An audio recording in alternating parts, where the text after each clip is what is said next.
sini saya akan menjelaskan mengenai pengertian dari koperasi. Berdasarkan Undang-Undang Nomor 25 Tahun 1992 tentang Perkoperasian Indonesia, koperasi diartikan sebagai badan usaha yang beranggotakan orang-orang atau badan hukum koperasi dengan melandaskan kegiatannya berdasarkan prinsip koperasi sekaligus sebagai gerakan ekonomi rakyat yang berdasar atas asas kekeluargaan. Nah, di dalam pengertian tersebut terkandung beberapa makna pokok, antara lain yang pertama, koperasi sebagai badan usaha. Yang kedua, koperasi sebagai gerakan ekonomi rakyat. Yang ketiga, anggota koperasi adalah orang-orang atau badan hukum koperasi. Kemudian yang keempat, prinsip koperasi. Dan yang terakhir adalah asas kekeluargaan. Perbedaan koperasi dan badan usaha. Koperasi, yang pertama, lebih mengutamakan perkumpulan orang-orang. Yang kedua, tujuannya tidak semata-mata mencari laba, tetapi mengarah pada peningkatan kesejahteraan anggota maupun masyarakat. Yang ketiga, pembagian laba didasarkan atas jasa partisipasi anggota. Sedangkan badan usaha swasta, yaitu yang pertama, lebih mengutamakan perkumpulan modal. Yang kedua, tujuannya mencapai laba yang sebesar-besarnya. Yang ketiga, pembagian laba didasarkan atas banyaknya modal atau saham. Prinsip koperasi. Prinsip koperasi pada dasarnya merupakan landasan gerak koperasi, baik dalam pengelolaan organisasi maupun manajemen usahanya. Menurut UU Nomor 25 Tahun 1992 Pasal 5, prinsip koperasi Indonesia meliputi 5 aspek pokok, ditambah dengan 2 aspek untuk pengembangan koperasi. Yang pertama, keanggotaan koperasi bersifat sukarela dan terbuka. Prinsip sukarela mengandung makna bahwa untuk menjadi anggota koperasi harus didasari atas kesadaran, tanpa adanya unsur paksaan. Sementara itu, prinsip terbuka mengandung makna bahwa setiap warga negara Indonesia yang memenuhi persyaratan berhak menjadi anggota koperasi selama mereka memiliki kepentingan ekonomi yang sama. Yang kedua, pengelolaan koperasi dilakukan secara demokratis.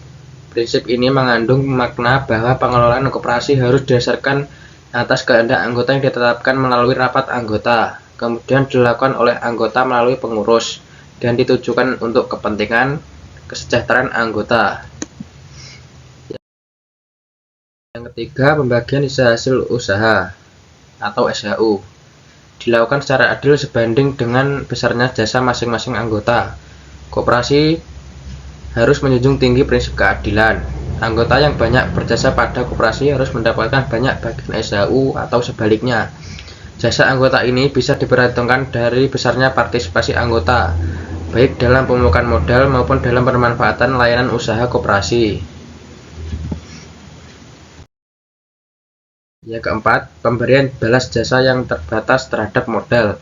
Di dalam koperasi ada pembatasan jasa atau bunga atas simpanan anggota atau masyarakat, maupun piutang koperasi pada anggota atau masyarakat. Tolak ukur sebagai pedoman pembatasan jasa tersebut adalah suku bunga bank umum yang berlaku.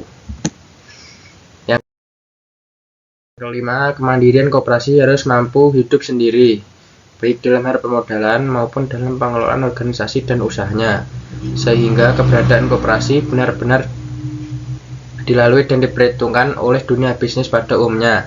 Kelangsungan hidup koperasi harus tidak bergantung pada pihak lain, dan bahkan koperasi harus mampu menentukan kelangsungan hidupnya. Adapun ciri-ciri koperasi: 1. Perkumpulan orang. 2. Pembagian keuntungan menurut perbandingan jasa. 3. Tujuannya meringankan beban ekonomi anggotanya, memperbaiki kesejahteraan anggotanya pada khususnya dan masyarakat pada umumnya. 4. Modal tidak tetap, berubah menurut banyaknya simpanan anggota.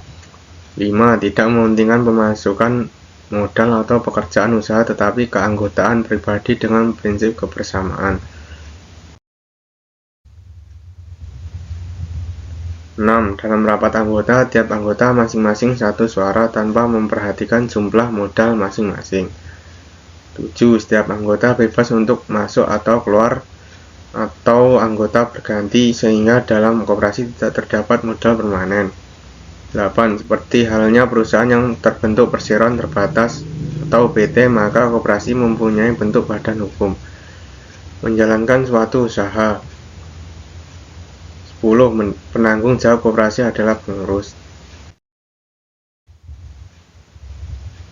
11. Koperasi bukan kumpulan modal beberapa orang yang bertujuan mencari laba sebesar-besarnya. 12. Koperasi adalah usaha bersama kekeluargaan dan kegotong royongan. Setiap anggota berkewajiban bekerja sama untuk mencapai tujuan, yaitu kesejahteraan para anggota. 13. Kerugian dipikul bersama antara anggota. Jika koperasi menderita kerugian, maka para anggota memikul bersama. Anggota yang tidak mampu dibebaskan atas beban atau tanggungan kerugian dipikul oleh anggota yang mampu.